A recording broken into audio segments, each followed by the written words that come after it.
Hello, everyone. Welcome back to a Food Podcast, a place you can come to hear all about the great things happening on the local food scene, the wonderful restaurants we have, the local companies making delicious food products, and the fun community events highlighting local cuisine. This is my 75th podcast. Wow, so, God bless you. Good for you. In honor of the station's 75th anniversary, we're going to take a look back at the history of food and cooking segments here on NBC 10. And what better place to start than with our favorite chef, Frank Terranova from A Class of Cooking. Thanks for being here. Oh, you're welcome. Thank you for having me, Mario. So you have been doing segments on Channel 10 for 27 years now? Yeah, actually we started in 1997. Mm-hmm. And Barbara Morse came in the first time at the university. She did this. Then I guess she started either becoming an anchor or she was doing the health beat. So the school came and said, Frank, you want to do this? I said, yeah, I'll do it. Just do it for a year. Well, they lied. After all these years. But it was we had a ball. I mean, we working with this station, especially working with the people that work here. We had a great time. We did so many segments; it was unbelievable. Yeah, you would shoot how many in a? Well, we would shoot. I'd shoot on a Friday. I would have 5 students that worked, and the beauty part is they got paid, and as a bonus, they get to keep all the food. And we do 20 shows, that's 40 preparations. Times that, I mean, they had enough food. To them, that was like getting a brand new car. Oh my gosh. They were great. I mean, some of the kids now, there's 2 or 3 of them, they all have their own little cooking segment in the cities that they live in, the towns that they live in, which is really nice. Right, yeah. And I know we had, our staff would come to shoot all of this. I know They would always say, they'd come and they'd have tons of food. They'd come back so stuffed because they had all this food to eat. Yep. Because you were taping so many in advance. Yeah, we do 20 shows. So there are 5 preps per show, so that's 20 preps. So it was nice because everything was done seasonal. Yeah. The university, they had a very good rapport with NBC 10 at the time, and so we started doing this, and then we started rolling this in on a Sunday. Yes, we'll get to that in a minute. But I want to talk more about how you kind of prepped the recipes, how you came up with them, because you tried to really make it educational. Exactly. We have, that's what it was called. It was called A Class of Cooking. Not that it was a class. Yeah. It's actually a class like we're giving. There was always some sort of a learning curve on each segment. The simple things like how to add salt and pepper, what sodium does to food, what pepper does to food. I mean, especially sauteing vegetables. You cook onions before celery. There was all things like that. And we did this. We did this a 2.5-minute segment, and we wanted to make sure that the people would make this. We could have showboated and did things that had 50 ingredients in it. People are going to blow them away. We tried to keep it down to probably 8 ingredients or less. So we wanted the actual viewer to go out to the store and buy it, or probably have 80% of the product in their house. In their house already. They wouldn't have to go crazy making it. And then we focused it. There were days to be that soup time, then we would do meatloafs, then we did pastas, then we did pasta sauces, and it worked out nice. So I asked the web person, how many recipes are they getting hit? Mm-hmm. And this is going back quite a few years ago. At the time Mia was there, she said average about 163,000 recipes a year. Wow, they were getting clicked on. They were getting clicked on, yes. Of course, the station loves it because it goes right to their webpage. Yeah. And everything started with that. That's amazing. Now, did you come up with the recipes? I did, yeah. I came up with the recipes. Actually, I would always have my students that worked, when the graduation came, I would always have them come on and do their own segment. And then Steve, who was the videographer, he would have a disc made of each student that did this. This way here, they had this, they could take it and they could show somebody, their friends, or they could even keep it as a memento, or even use it when they're showing up to try to get a job like that. And it worked out really great.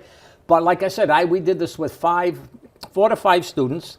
I had 1 student that was responsible I would do all the ordering, I would design probably 90% of the recipes. I would let them come up with the recipe and they would get credit for it. We even had some students that came here from Portugal, from the Azores. There's a culinary school there. They came, and one of the students, she was a girl, and she came on and she did her own segment. She did Portuguese food, but she elevated it. I remember that when you had the students come on. Yeah. Yes. So it was not only educational for our viewers, but also the students at Johnson Wales were learning a lot too. Yep. Yeah, so Cooking with Class aired 5 days a week here on Channel 10, and it was only weekdays until we decided to bring your talents to the weekend. At the time, I was doing Weekend Sunrise. And let's tell everyone the backstory. Yep. Your daughter, Jennifer, Yep. was an associate producer here. She interned, actually. Yep. I remember her coming out with me as an intern. Then she got a job as associate producer, Yep. and then she became the Weekend Sunrise producer. And what'd she say to you one She day? just came home and said, Dad, for the ratings, can you do this? I said, yeah. I went to the university and I went to the dean, because everything we do, we always ask, and the school that school was unbelievable. Whatever you asked for, they would let you do. They said, don't worry about it, do it. So that's what I did. So I would order the food. When I taped on a Friday, I would order what I had, and I would plan. When I did all the menus, I would do 20 recipes. I'd give the recipes to a student. She would type and format them, and then she would give them out to each individual. Okay. So when the students came in, they knew exactly what they had to do. Aha. So it was, because I don't like confusion, especially with, Mario, you have no idea, with all that food, it ran smooth as silk. You have no idea how simple it was. Yeah, it was like a well-oiled machine. It was. Yeah, great kids. So then you started coming in. When we first started on the weekends, I remember it was the first Sunday of the month. Yep. And we would do, because it was a Sunday morning, Yep. we'd do a breakfast or brunch yep. item. Yeah. And then that started, and then that Yeah. snowballed, and Yeah. And then we started doing it weekly. But the secret, and I think a lot of people out there figure it out, but everywhere I go now, people are like, what's the chef cooking this week? What's Yep. the chef cooking today?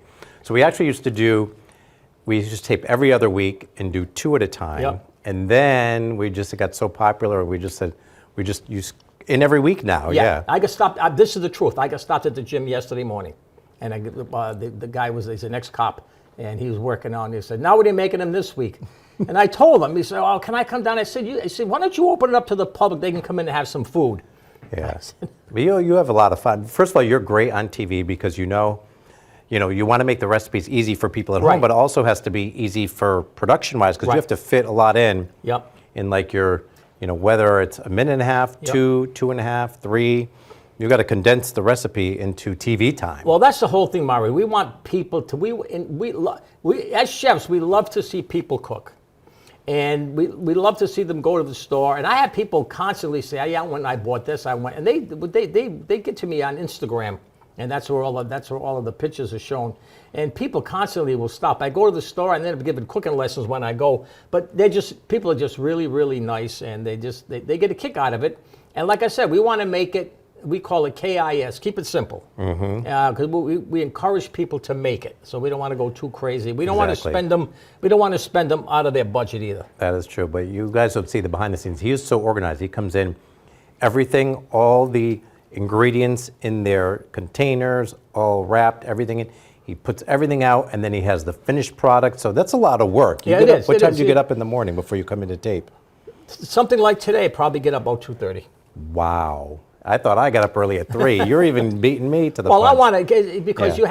I have a list of what I make, and I want to make sure it's documented. Then, a lot of people don't understand. I make the recipe, I'll make an adjustment on the spot. So if Okay. you look at the recipe, I have them in Yeah. that paper. I have all scribble marks on there, 'cause because I'll go home and I'll reformat them, because I want to make sure the recipe work. Like the one we did for brunch this morning, I tasted a speck of that before we served it. Now I know perfect. It had a nice tang too because of the cranberries. And then the stuffing, it was very herbaceous. It had a lot of fresh. I knew I wanted that. It wasn't salty. So now I just make a minor adjustment, and that's it. Yeah, I mean, everyone loves all the segments that we do. I hear it about all the time. My love of bacon has just become a thing now. I don't know how it happened. It became a thing. But I think the one recipe that people remember the most, I wonder what that is. Let's take a look. Didn't you have a day off that day? Ooh, very. Oh, What happened? I'm sorry. Oh, Oh, I don't know. Not that good. Something. Ooh, it's the first time it's ever happened. Sorry, you're chef. kidding me. April Fools. Oh, jeez, you scared the daylights out of me. So I know you get a lot of jokes about Oh, that. yeah. You still to this day. I That's tell been people, like I 6 said, years did you now. have anything to do that day? But you're a good sport. Oh, yeah. We get, It was fun. That was fun to do that because I didn't tell anyone. I didn't tell our director, Okay. Andy, our producer, anyone. I didn't tell you. Yep. And the whole time I was very nervous. Well, people are still asking me, Yeah. you're going to get Mario back? I said, look, It's been a few years. I said, I'm Italian, and it takes a little time just to measure it on. People just get the biggest kick out of it. Exactly. What are you going to do? What are you going to do? I said, I haven't figured it out yet. Yeah. But it's nice because no matter where you go, people enjoy it. I've never had one single person ever become rude or nasty. They always stop in the store. I was out to dinner Sunday, and I got stopped 3 times in the restaurant. People at the one I told you, one lady she lives in upstate New York. Yeah. And she said she remembers the April Fool. I said, did you have anything to do either that day? They get a kick out of it. I love it. Yeah, I love people even when they move out of state and they come back Yep. and they still love the segments. Of course, you're our favorite chef here on Channel 10. After you retired from Johnson & Wales, we wanted to keep you on. Yep. Cooking here on NBC 10 is synonymous with Chef Frank Terranova. Now it used to be Cooking with Class. Now it's Right. Class of Cooking. But you're not the first chef on Channel 10. Our history goes way, way back to the beginning of our station. Let's take a look. One of the earliest cooking shows was Sugar and Spice in the 1950s, hosted by Betty Adams. Look, folks, you have to go to your fresh fruit and vegetable department. In the 80s, there was the Greengrocer, with advice on choosing the best fruits and vegetables. With the everybody back to school schedule. And the one I remember growing up with, Mr. Food, with his easy recipes and simple to buy ingredients. We're here this week doing our Easter special. We have some phenomenal recipes. And of course, our longest running and favorite chef, Frank Terranova, from the classroom kitchen at Johnson & Wales, weekdays at noon and 5:30. As we mentioned, the chef eventually expanded to the weekends, I would say early 2000s, when he started gracing me with his cooking talents on Weekend Sunrise. It started with just the first Sunday of the month and evolved into a weekly favorite, Sunday Brunch, with special segments along the way, our ever-popular annual turkey hotline, and even deep frying a turkey on live TV. All the chefs over the years had their signature sign-offs. This is Joe Carcione, your greengrocer, with your tip for the day. All you hear is, ooh, it's so good. Now that's Cooking with Class. That famous phrase ended when Chef Frank retired from JWU to be replaced now with recipes on our website. Channel10.com. We'll see you next week. It will be here. And we're still here each and every week, not only on Sunday Brunch, but now Fridays too on Studio 10. So so you've seen it's really evolved over the Yes, it years has. with different chefs and different styles of the cooking shows and cooking segments and all the different sign-offs. But I think you used to always end the weekday ones with, That's Cooking with Class. Yep. That's it. and then now the new signature end to our segments is, I'll be back. Oh, you do? I do. We'll be back. and then I say, we'll see you next week. We'll be here. What's interesting, though, Mario, one quick, and we're so proud that when we do these, because you elevate the recipe, so people watch, and they watch your reaction. I mean, people must sit with their nose to the screen trying to get an eye reaction from you. I get people that say to me, I can tell if you really liked it or just liked it a little bit or this or that. Like they watch my reaction. They ask me this. How many bites. I said, Mario is the easiest person on the planet to work with. I said, he'll eat anything that you come down the road with. And like I said, I talked to the web man. I'm proud of person myself to the point, last year, for one whole year, the recipes got pulled, one recipe a week. Over 183,800 recipes were hit in 1 year. Wow. I asked the web guy. Yeah, that's great. And it was interesting. Yeah. Now, on the day we're taping this, you made some Thanksgiving items for me. So tell me what this is. This was a cranberry brioche bread pudding. Nice. And we served that. We did that for breakfast on Thanksgiving Day because I mentioned before, people generally eat lunch 2 to 4, maybe later. So this can be done for breakfast. And like I said, if you're gonna make a mess of your house anyway the day before, so make it and just refrigerate. The next day, take it out. It goes in the oven and you bake it. And then this is And that is the buttery. That's the buttery focaccia, herb focaccia stuffing. And I'm going to give them the formula how to do a focaccia. Yeah. If they don't want to make the whole dough, go through the whole process, I'm going to explain how to do it by just using ordinary pizza dough. Well, it's not a podcast if I don't try something, so. This is so good. You can taste that orange zest. Yeah, that's what orange and cranberry is synonymous. And then the stuffing. Yep.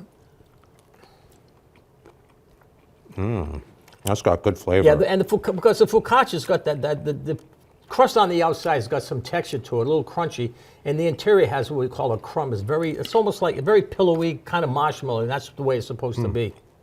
We got all the stuff you It make is is delicious. Well, simple. Yeah. Thank you for all you've done over the years. Thank you for having us. We've had a ball. We've had a ball. We have a lot more fun to have in the years to come. So definitely always turn to 10. It's the place to turn for good food. It'll make you go, We'll see you next time. It will be here.